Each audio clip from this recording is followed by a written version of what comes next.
Governor Pritzker, what's your response to Secretary Noem? And as a practical matter, since you oppose this troop deployment, is there anything you can do?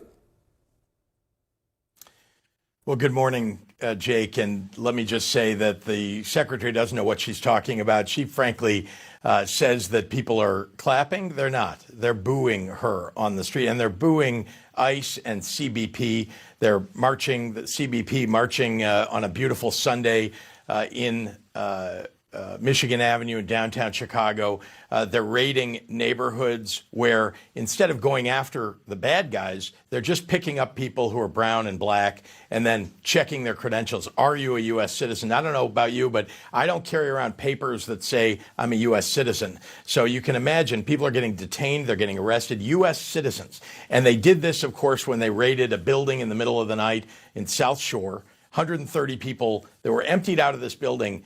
They were going after a few gang members, and instead they broke windows, they broke down doors, they ransacked the place, and there were people that were held, elderly people and children zip-tied. Elderly people held for 3 hours at a time. They are the ones that are making it a war zone. They need to get out of Chicago. If they're not going to focus on the worst of the worst, which is what the president said they were going to do, they need to get the heck out. So let's talk about that. The federal agents this week carrying out this massive nighttime raid on this apartment complex in Chicago. Reportedly, they used drones, helicopters, military-style vehicles.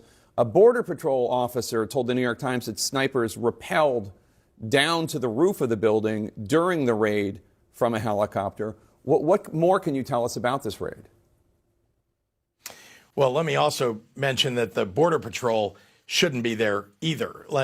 They're claiming that the shores of Lake Michigan are the border of the United States, and therefore they should be in Chicago. They belong on the borders, truly on the borders, and where there may be some mayhem that they need to deal with, but it's not in the city of Chicago. What happened at that building is shameful. Our Department of Children and Family Services are investigating what happened to those children who were zip-tied and held, some of them nearly naked, in the middle of the night. And again, elderly people being thrown into a U-Haul for 3 hours and detained U.S. citizens.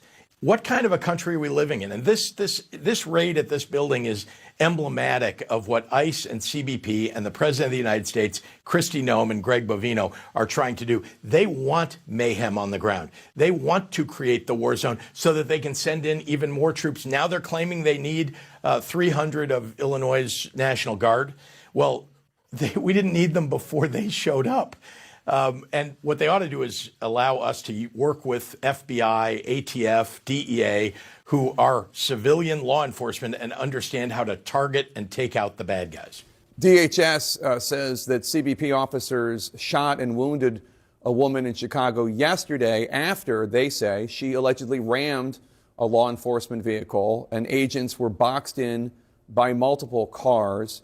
The spokesperson for DHS, Tricia McLaughlin, accused Chicago police of leaving the scene and refusing to assist agents in securing the area. What do you know about this incident? Were federal agents boxed in and assaulted? Well, we don't have a lot of facts. What happens in these sorts of incidents is typically ICE puts out a press release before anybody else can speak with the press, and then it gets reported on social media and elsewhere. Remember, these are the same folks who killed a person, unarmed person, just a couple of weeks ago in Franklin Park. At first, they said that the officer had been threatened with his life. The reality of it and the truth of it has now come out, and that wasn't the case. They killed somebody. So here, it's really hard to know exactly what the facts are, and they won't let us access the facts. They are just putting out their propaganda, and then we've got to later determine what actually happened.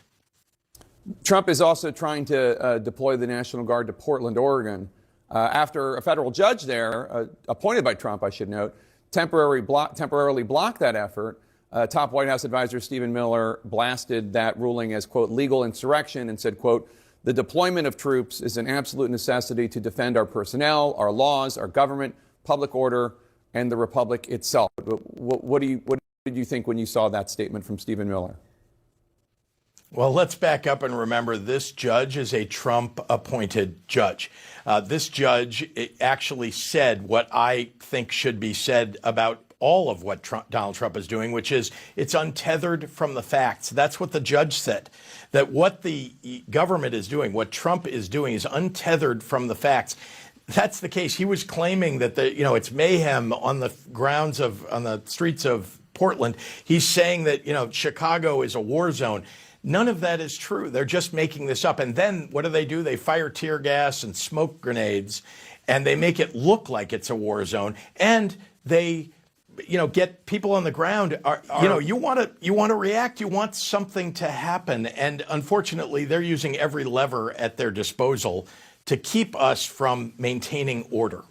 To break it all down is Illinois Lieutenant Governor Juliana Stratton. She is a candidate for U.S. Senate. Lieutenant Governor, thanks for joining us this morning. I want to ask you about your governor's post on X, that he was not given a choice. What are the forms of recourse, specifically legal recourse, that you are taking right now to try to protect the city against the National Guard? Well, first of all, the governor has made it very clear, and I do want to emphasize that we have a governor who is the commander-in-chief in the state of Illinois, and it's absolutely unacceptable and inappropriate that the president would say, here is an ultimatum for you as the commander-in-chief of the state of Illinois. So we will do, as we've said we would always do, we will do everything that we can to protect our people and use every tool at our disposal. We certainly will work closely with our Attorney General, Kwame Raoul, to see what legal recourse is available. But look, this is another example of Donald Trump trying to normalize the presence of the military on American soil. They use this term, the enemy within, and this is unconscionable. It is, quite frankly, illegal and unconstitutional, and we will fight back with everything that we have to make sure that we can protect the constitutional rights of the people that we represent. Have you taken steps, though, to file some sort of temporary restraining order in the vein of what we've seen happen in Portland, where a judge actually has temporarily blocked use of the National Guard?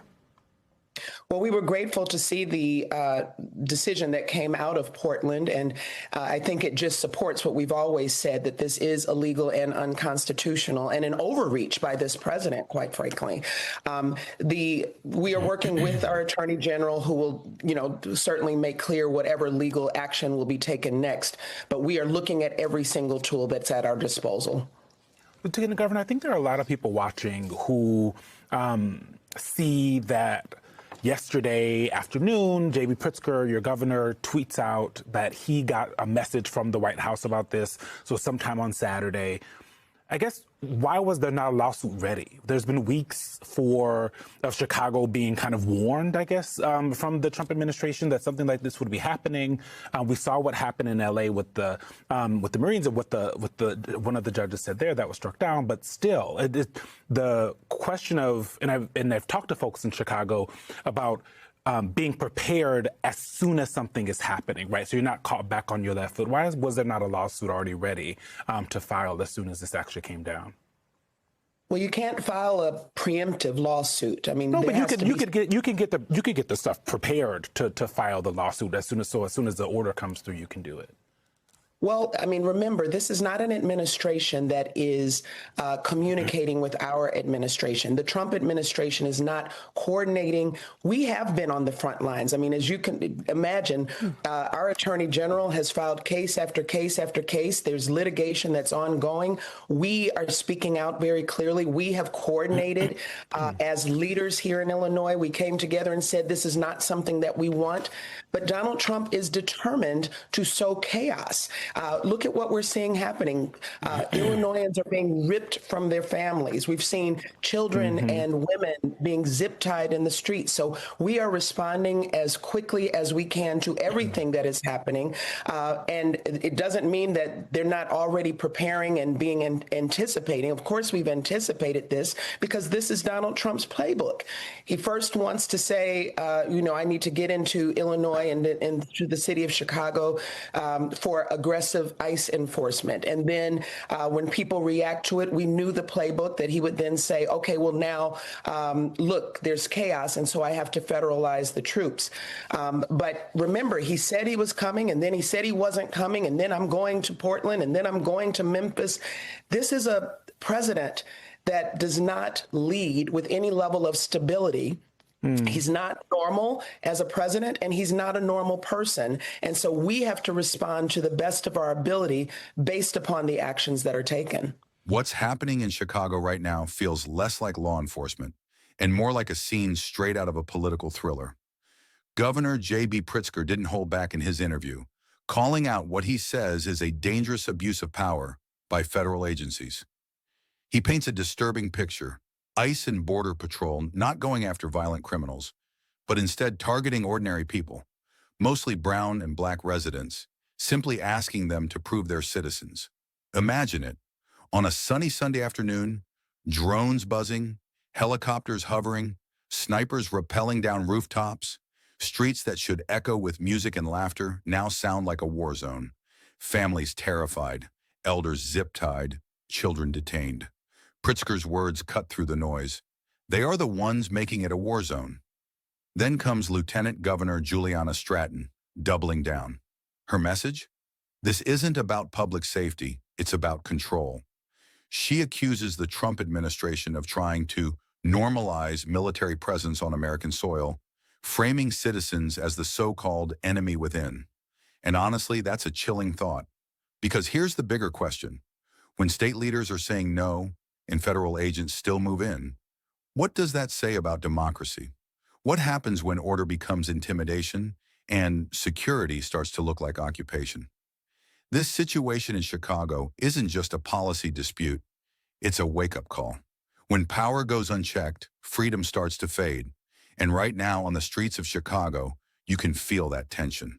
A city fighting not just for safety, but for the very meaning of justice and identity.